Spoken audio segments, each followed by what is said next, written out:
కానీ ప్రమాదాలు జరిగినప్పుడు ఎలా రియాక్ట్ అవుతున్నాం అనేది కూడా చాలా ముఖ్యం. ఆ విషయాల్లో యాజమాన్యాలు కూడా ఆలోచించాలి. వారి విషయంలో ప్రభుత్వాలు కూడా ఖచ్చితంగా కఠినంగా వ్యవహరించాల్సిన అవసరం కూడా ఉంది. రిషి శ్రీహరి మళ్ళీ మీతో మాట్లాడతా. సో ప్రధానమంత్రి మోదీ దిగ్భ్రాంతి వ్యక్తం చేశారు ఈ ప్రమాదానికి సంబంధించి. అలాగే చనిపోయిన వారికి 2 లక్షల ఎక్స్గ్రేషియా ప్రకటించారు. గాయపడిన వారికి 50,000 చొప్పున వైద్య సహకారం కోసం ఇస్తామని చెప్పారు. అంటే దేశవ్యాప్తంగా ఈ ఘటన ఇవాళ ఉదయం తెల్లవారుజామున జరిగిన ఈ ఘటన దేశవ్యాప్తంగా కూడా సంచలనంగా ఇప్పుడు చర్చకు దారితీసింది.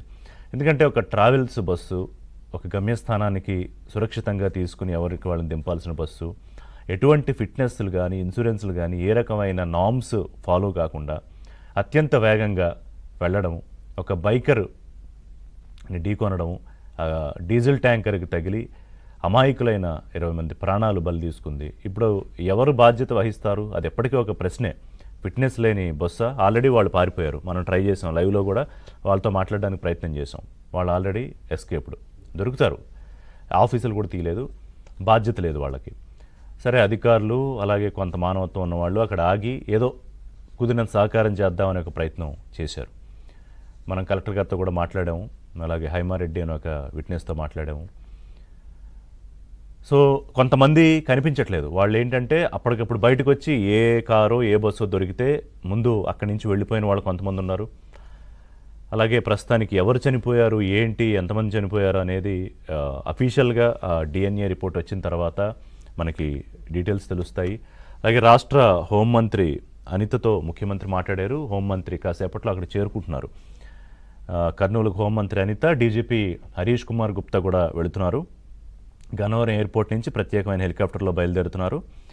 అలాగే రవాణా శాఖ మంత్రి రాంప్రసాద్ రెడ్డి కూడా బయలుదేరారు.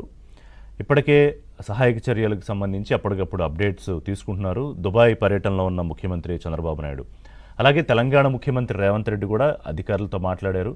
ఆంధ్రప్రదేశ్ అధికారులతో సమన్వయం చేసుకుని దానికి సంబంధించి సహాయక చర్యలు కానీ లేకపోతే ఏమేం చేయగలం తెలంగాణ గవర్నమెంట్ తరపు నుంచి అనేది కూడా ఆయన ఫాలోఅప్ చేయమన్నారు. కోయ ప్రవీణ్ డిఏజీ అక్కడ చేరుకున్న తర్వాత కొద్దిసేపటి క్రితం దీనికి సంబంధించి కొన్ని డీటెయిల్స్ చెప్పారు. ఒకసారి వారు ఏమన్నారో, ఏం చెప్పారో ఈ ప్రమాదం గురించి విందాం. అంటే point of impact of fire వచ్చి బైక్ ఫ్యూల్ ట్యాంక్ నుంచే ఫైర్ స్టార్ట్ అయిందండి. అదే మేజర్ రీజన్. బైక్ అనేది ఆపోజిట్ డైరెక్షన్, సేమ్ డైరెక్షన్ అనేది ఒక ప్రత్యక్ష సాక్షి ఉన్నారంటే మనం ఇంకా విచారించలేదు.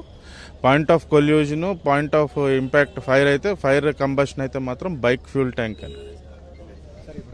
బైక్ మీద చనిపోయినాడు కదా, ఎవరు సార్ ఆయన? ఇంకా ఏమీ చేయలేదండి. ఇప్పుడు డ్రైవర్ని కూడా అదుపులోకి తీసుకున్నారు సార్. ఏం చెప్పారు సార్ విచారణ? అదే రెండో డ్రైవర్, ఇప్పుడు ఎవరైతే మన అదుపులో ఉన్న డ్రైవర్, అతను బస్సు డిక్కీలో పడుకొని ఉన్నాడు. మెయిన్ డ్రైవర్ ఎవరైతే ఆ సమయంలో బండి నడుపుతున్నారో వారు ఇంకా అతను ఇంకా మన వద్దకు రాలేదు. అతను ఆందోళనకు గురై ఎక్కడో ఉండి ఉంటాడు, వస్తారు. ఇప్పుడు అంతా కూడా మీరు మొత్తం పరిశీలించారు, జిల్లాధికారులతో మాట్లాడారు. ఈ బస్సుకు సంబంధించిన ఫిట్నెస్, అది తర్వాత చనిపోయిన డెడ్ బాడీస్ని, సో ఎట్లా సార్ ఇదంతా కూడా కేవలం ఎముకలు మాంసం ముద్దలు మిగిలినాయి, ఎట్లా వాటిని ఏదో అదేనండి. ఇప్పుడు మనం ఇక్కడే స్పాట్, మా అధికారులకు ఇక్కడే రెవెన్యూ వాళ్ళతో కూడా మాట్లాడి ఇక్కడే స్పాట్ ఇంక్వెస్ట్ చేయమని చెప్పడం జరిగింది. డెడ్ బాడీస్ అన్ని ఐడెంటిఫై చేసిన తర్వాత, కౌంట్ అసర్టైన్ చేసిన తర్వాత వాళ్ళ యొక్క డిఎన్ఏ శాంప్లింగ్ ఇక్కడే స్పాట్లోనే ఫోరెన్సిక్ నిపుణులు, తర్వాత ఫోరెన్సిక్ డాక్టర్ల సమక్షంలో విఆర్ఓ అండ్ పోలీస్ నలుగురు కలిసి ఇప్పుడు చేస్తారు. పంచనామా ఇక్కడే పంచనామా. ఇప్పుడు ఏవైతే డెడ్ బాడీస్ ఉన్నాయో వాటి యొక్క పంచనామా ఇక్కడే స్పాట్లో చేస్తారు.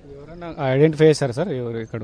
అది అసలు ఎటువంటి అనుమానాలు లేవండి. మనం అది డిఎన్ఏ బట్టే, ఆ లిస్ట్ బట్టే మనం చూడాలి. ఇప్పుడు వరకు అయితే ఎంతమంది ఉండొచ్చు? మనకి 11 ఏవైతే డెడ్ బాడీస్ పూర్తిగా కాలిపోయినాయి కనిపిస్తున్నాయి. ఇంకా 9 మంది